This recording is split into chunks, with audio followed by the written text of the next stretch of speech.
Ladies and gentlemen, welcome back to another video on the channel. Today we are going to be going over how to clear and beat the boss inside of the Deathtouched Catacombs. This obviously is going to be located right here on the map. It's going to be just, if you go from the Stormhill Shack a little bit to the east through the wooded area up here, there will be a little statue kind of thing up on this hill that points towards it.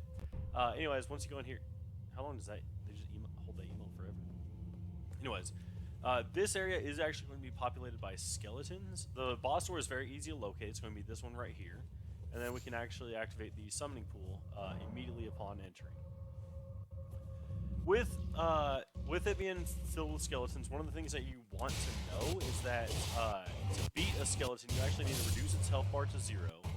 It'll fall to the floor and glow blue. You actually need to hit it while it's on the ground glowing blue to finish it off. And that's going to be true for every skeleton in this catacomb. The setup that we're using, we are going to be using the Lord Sworn's Straight Sword, the blue crest heater shield, and the finger seal, along with realistically we're using the Arrow Reach Talisman, but it doesn't really affect anything. And then the standard Confessor outfit from the beginning of the game. We are, this is, I want to say, the first thing that we're doing without the samurai. Obviously, you can do it as the samurai, and I would actually argue that it's probably easier to do as the samurai has all of those ranged attacks. The only thing that does not work to the samurai's benefit in this catacomb is the fact that obviously these are skeletons, and the skeletons are resistant. I'm going to go ahead and lure this guy back.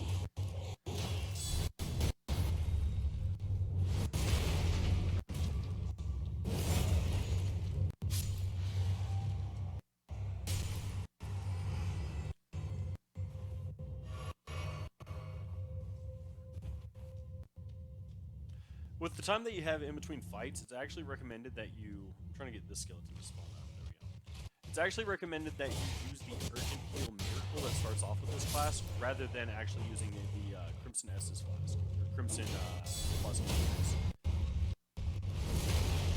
Hopefully we can kill this guy. Nope. We're going to have time. We're going to have to reduce this guy's health. That actually works out well because we got this guy on the backswing, so we can finish him off, finish that guy off. There, pick up the Grave Glovewort level 1 and a second Grave Glovewort level 1 over here. You will have just this one last archer skeleton to deal with, which obviously is pretty easy to archer. Closed his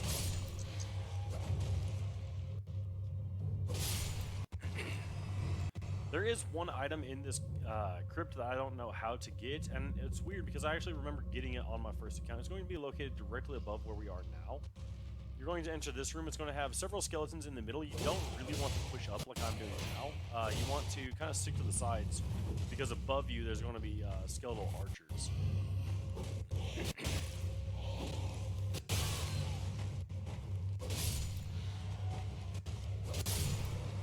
The two skeletons at the door of this are actually not going to spawn up our first time in the room, but they will spawn up on our way out of the catacomb.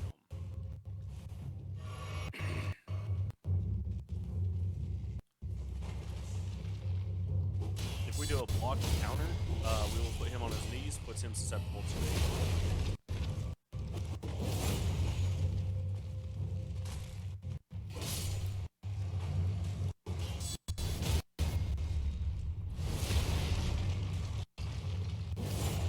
Again, the danger of going for the critical hits is that the skeletons can actually regenerate while you're in the animation. Once everything's dead, stick to the side. There will be another skeleton over here.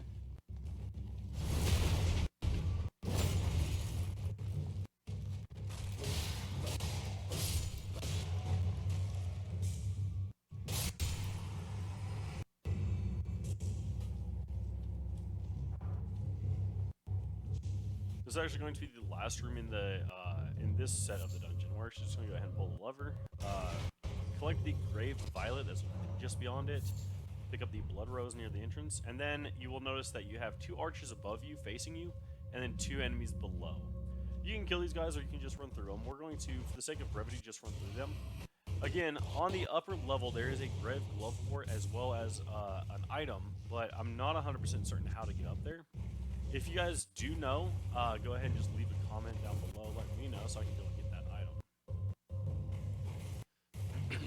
I actually would recommend refilling your flasks before taking on the boss, just because it's a direct run to him.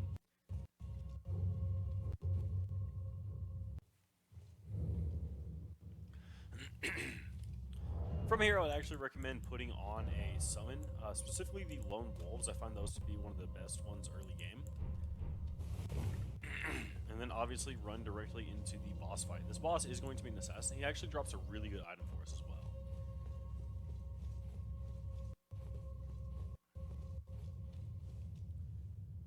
Obviously, with most boss fights, as soon as you go in, use your ashes. He does start injured at about 2/3 health, which I find to be a little bit weird because it's not like he has like a regenerator. He doesn't regenerate in the middle of it, which is, again, just kind of unique. I'm sure it's lore programming. Sorry to the for the dark appearance of this. It's kind of difficult to see what's going on. If you do find yourself located behind him, go for that backstab crit. Again, it is recommended that you have some form of weapon that does have increased critical on it, which we can see right here that we do have. With the Lord's Warden Straight Sword. It goes 110 critical. Again, behind him, get that backstab crit. If you are fighting this dude with range, then it is recommended that you don't shoot, as he can just easily sidestep it. What you want to do is wait until he doesn't attack and then shoot. Once you have beaten him, there is a root resin on the back left-hand side of the wall, a chest in the back, and you get the Assassin's Crimson Dagger. This is actually going to be an item that is going to be used in the talisman slot. And if we cycle over to it, let me see if I can find it.